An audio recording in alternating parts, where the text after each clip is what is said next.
Akashvani presents Morning News.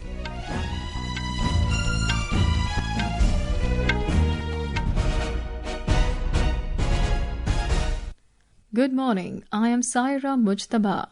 The headlines.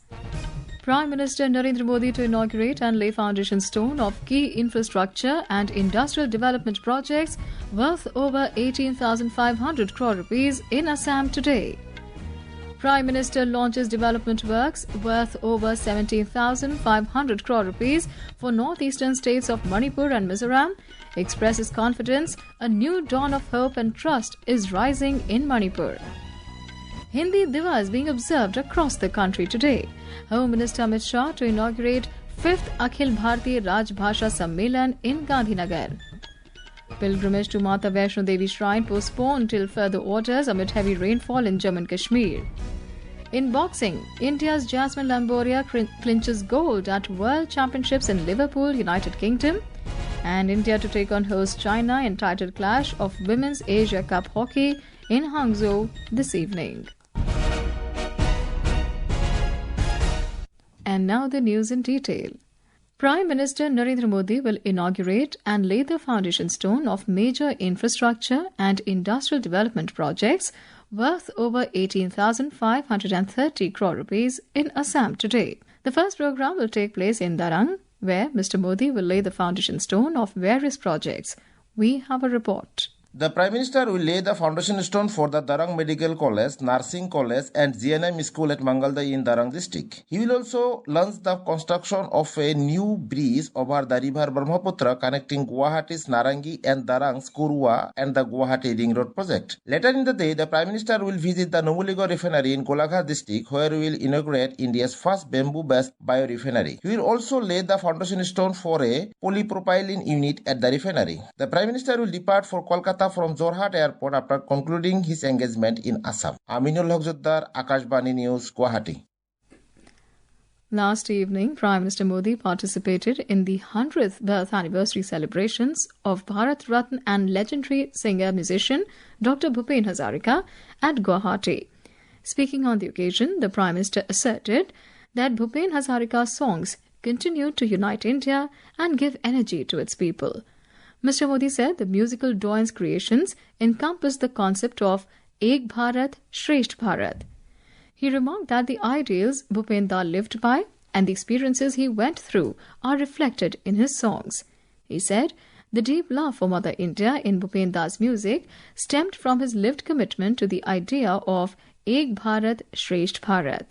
He remarked Bhupen Da's songs and voice continue to bear witness to India's development journey and energize it. The Prime Minister emphasized that the legendary singer-musician gave voice to a united Northeast during the height of violence in the region. On the occasion, the Prime Minister also unveiled a 100 rupee commemorative coin and released a biography of the music maestro in 21 languages. Prime Minister Narendra Modi inaugurated and laid the foundation stone of multiple development projects worth over 17,500 crore rupees during his day-long visit to northeastern states of Manipur and Mizoram yesterday. In Manipur, the Prime Minister laid the foundation stone of several development projects worth over 7,300 crore rupees at Churachandpur and inaugurated various projects worth over 1,200 crore rupees at Imphal. Addressing the gathering in Churachandpur, Mr. Modi affirmed that the government is working with the goal of making Manipur a symbol of peace, prosperity and progress. He remarked that, unfortunately, violence had gripped the remarkable state, but expressed confidence that a new dawn of hope and trust is arriving in Manipur. The Prime Minister said he met with the affected individuals residing in camps during his visit to the state.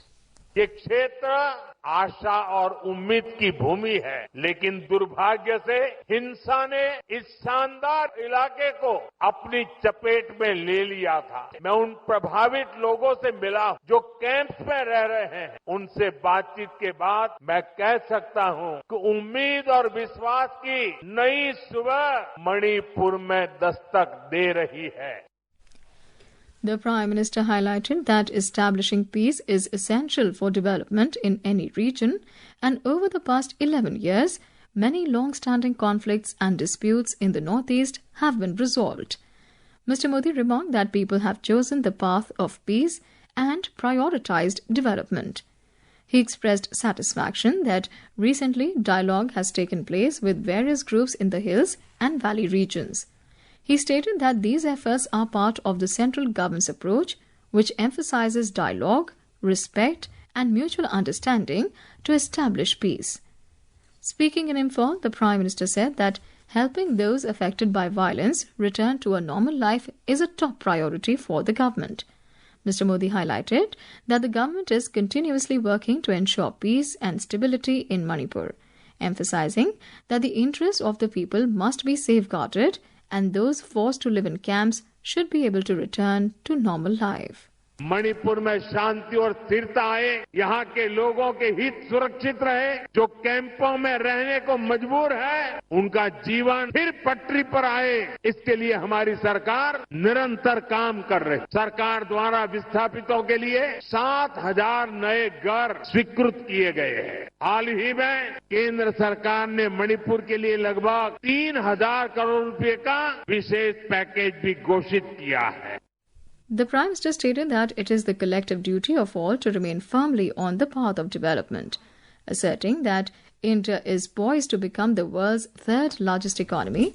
Mr. Modi said the government is determined to ensure that the fruits of development reach every corner of the country, including the remotest parts of the northeast. From the soil of Manipur, the Prime Minister also addressed his friends in Nepal. He congratulated Sushila Karki on assuming office as the Prime Minister of Nepal's interim government.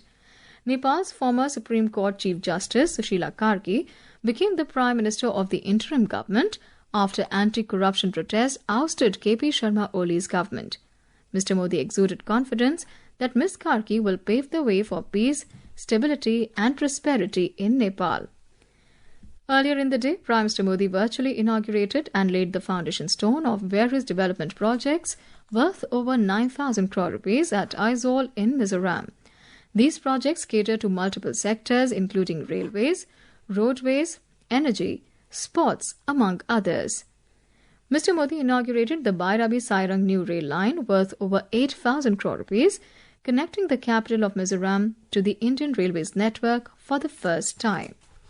On this Independence Day, from the ramparts of the Red Fort, Prime Minister Narendra Modi had announced the next generation of GST reforms. His vision was realized on the 3rd of this month when the GST Council reduced tax rates in many sectors to ease the lives of citizens. Today, we take a look at the reforms for the health sector.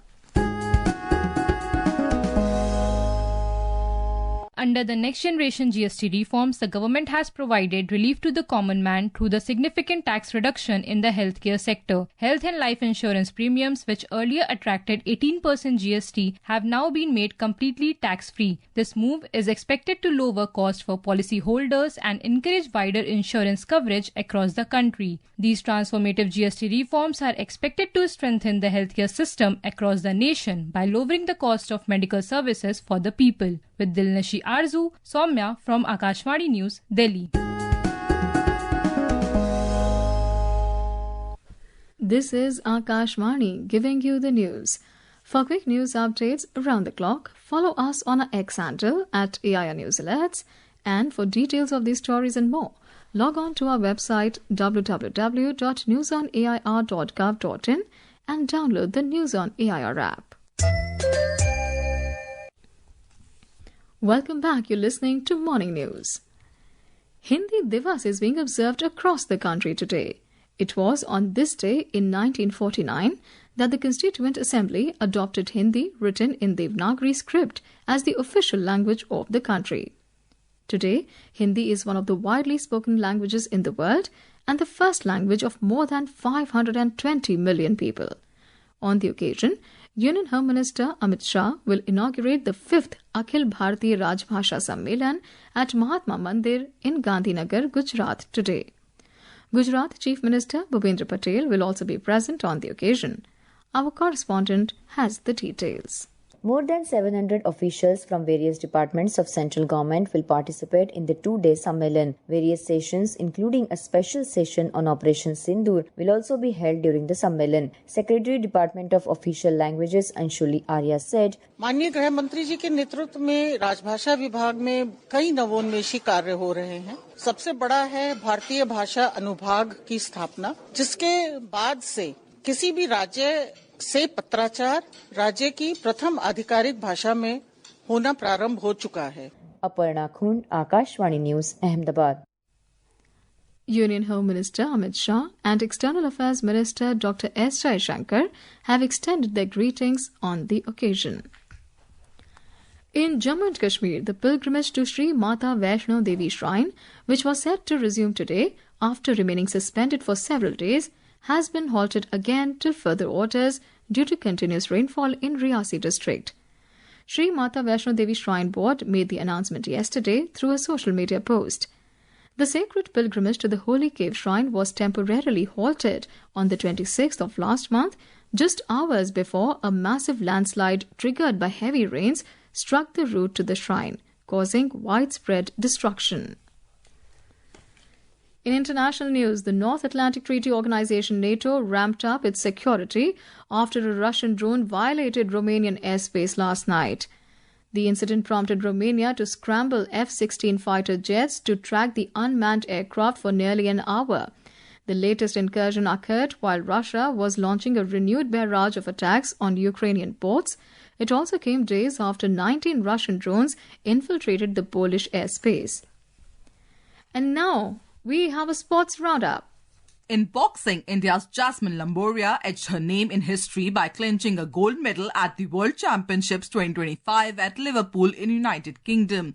The Commonwealth Games medalist triumphed in the fiercely contested women's 57kg category final, defeating Poland's Julia Szeremeta via split 4-1 decision. In hockey, India will take on host China in the title clash of Women's Asia Cup in Hangzhou this evening. The match will start at 5:30 p.m. Indian Standard Time. India played out a thrilling 1-1 draw against defending champions Japan in a critical Super 4 stage fixture yesterday. In the other Super 4 stage match, China defeated South Korea 1-0, which turned out to be a boon for the Indian side, helping it advance to the final. In men's cricket, India will lock horns with Pakistan in a Group A clash of the ongoing T20 Asia Cup tournament at Dubai this evening. The match will begin at 8 p.m. It is the first time since February this year that these two teams will share the field. In women's cricket, host India will take on Australia in the first one-day international of the crucial 3-match series at New Chandigarh today. The match will begin at 1:30 p.m. Indian Standard Time. And in badminton, India's Lakshya Sen will take on Li Shifeng of China in the men's singles final of the Hong Kong Open Super 500 tournament this morning. Star Indian shuttler Lakshya triumphed over Chao Ten-chen of Chinese Taipei 23-21, 22-20 in the semi-final yesterday. Swati Rakheja from Sports Desk.